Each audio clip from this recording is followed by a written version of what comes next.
गिल्लू, महादेवी वर्मा। सोनजूही में आज एक पीली कली लगी है।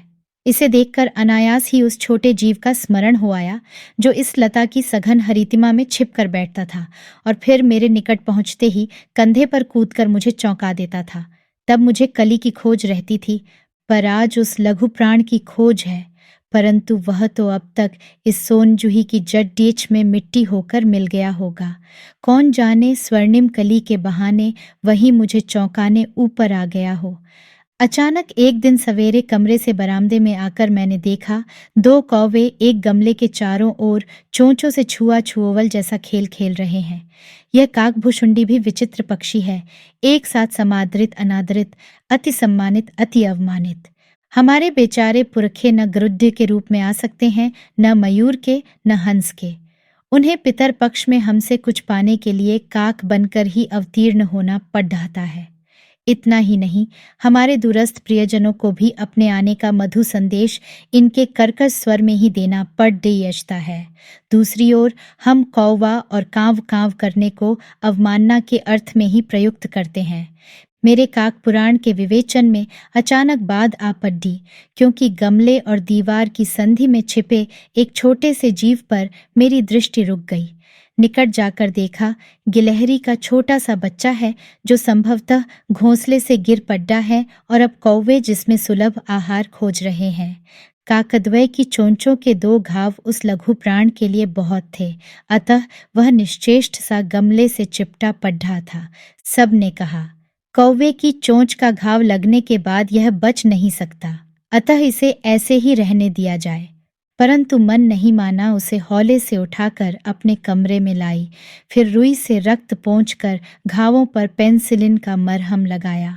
रुई की पतली बत्ती दूध से भिगोकर जैसे जैसे उसके नन्हे से मुंह में लगाई, पर मुंह खुल न सका और दूध की बूंदें दोनों ओर ढुलक गईं।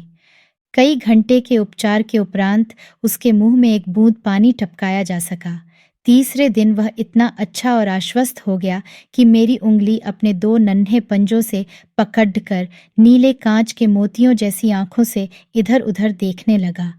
3-4 मास में उसके स्निग्ध रोएं, झब्बेदार पूंछ और चंचल चमकीली आंखें सबको विस्मित करने लगीं।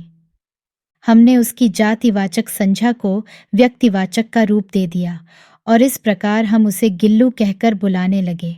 मैंने फूल रखने की एक हल्की डलिया में रुई बिछाकर उसे तार से खिड़की पर लटका दिया।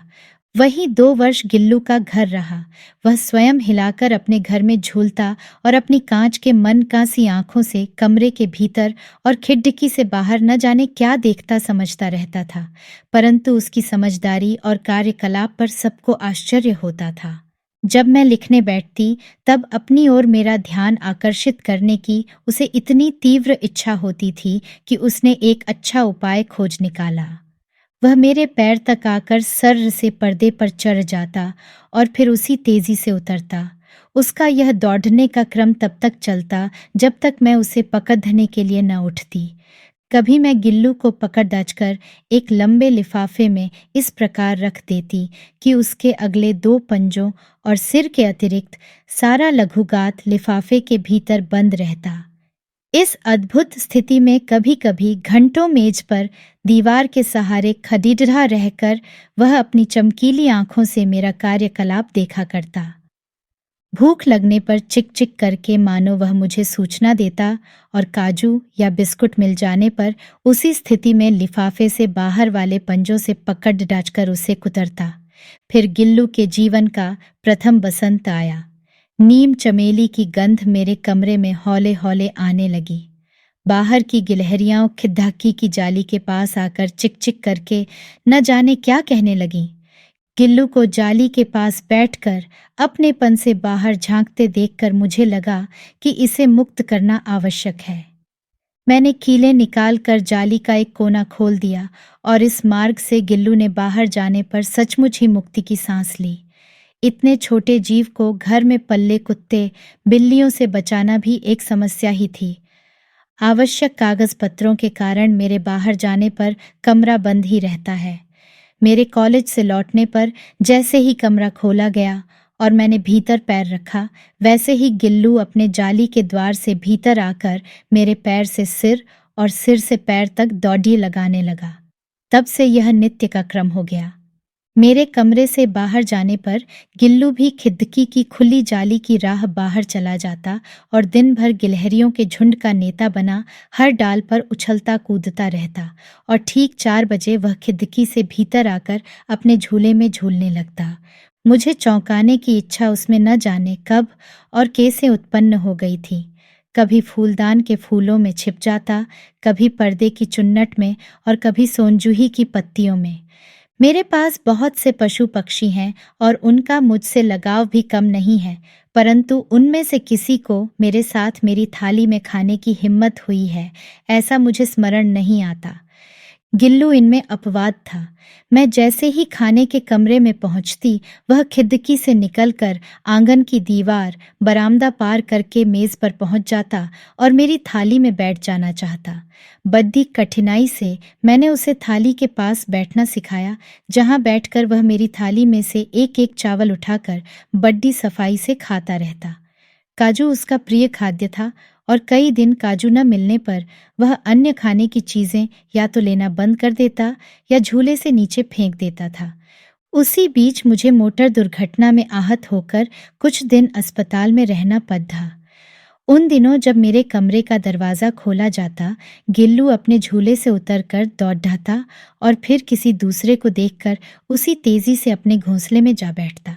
सब उसे काजू दे आते, परंतु अस्पताल से लौटकर जब मैंने उसके झूले की सफाई की तो उसमें काजू भरे मिले, जिनसे झांत होता था कि वह उन दिनों अपना प्रिय खाद्य कितना कम खाता रहा।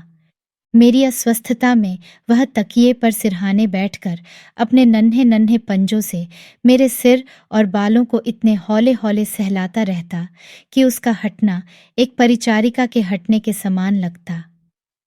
गर्मियों में जब मैं दोपहर में काम करती रहती तो गिल्लू न बाहर जाता न अपने झूले में बैठता। उसने मेरे निकट रहने के साथ गर्मी से बचने का एक सर्वथा नया उपाय खोज निकाला था। वह मेरे पास रखी सुराही पर लेट जाता और इस प्रकार समीप भी रहता और ठंडक में भी रहता। गिलहरियों के जीवन की अवधि 2 वर्ष से अधिक नहीं होती, अतः गिल्लू की जीवन यात्रा का अंत आ ही गया। दिन भर उसने न कुछ खाया न बाहर गया।